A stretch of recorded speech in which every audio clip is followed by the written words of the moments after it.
Okay, Rod.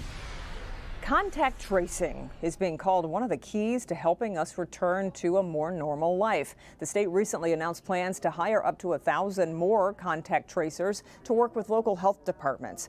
Our Dr. Frank McGeorge is here to explain exactly what they'll be doing and why this is so critical, Doc.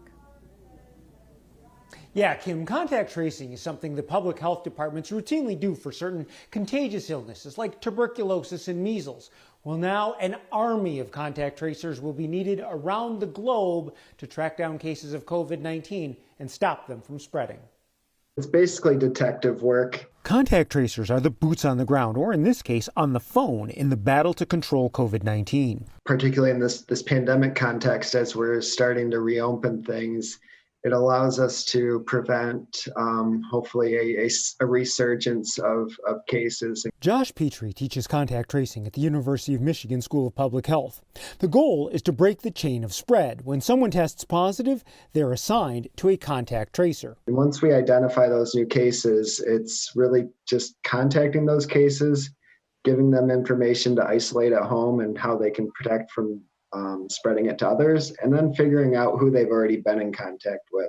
That involves interviewing the person to determine everyone they've interacted with who could potentially be at risk. The tracer then tracks the contacts down and asks them to quarantine for 14 days.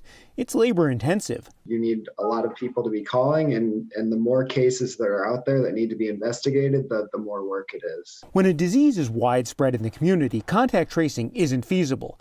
It also depends on testing. You really need to be able to identify cases through testing, and if you don't have enough testing, you're going to miss cases, and then you're not going to be able to trace them. Another limitation is trust.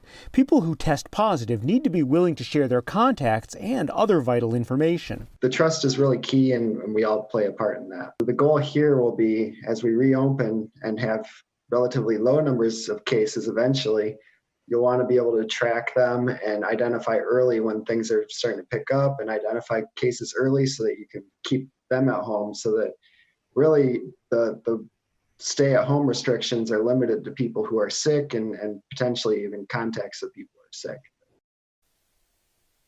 Yeah, and contact tracers also follow up frequently with their cases and their contacts to monitor their symptoms, provide information, and connect them with help or testing if needed. Yeah. Oh, I know we've heard of other countries using phone apps that can alert you if you've come in contact with somebody who tests positive. Do you know if there are any plans to use something like that here? Well, you know, Kim, it's a really interesting idea, but not yet is the answer. Obviously, there are a lot of privacy and trust issues with that technology. Now, Utah is experimenting with one app, but ultimately, we are going to be relying on an army of human contact tracers to get this job done. Yeah, Back to you. interesting. Okay, thanks, Doc.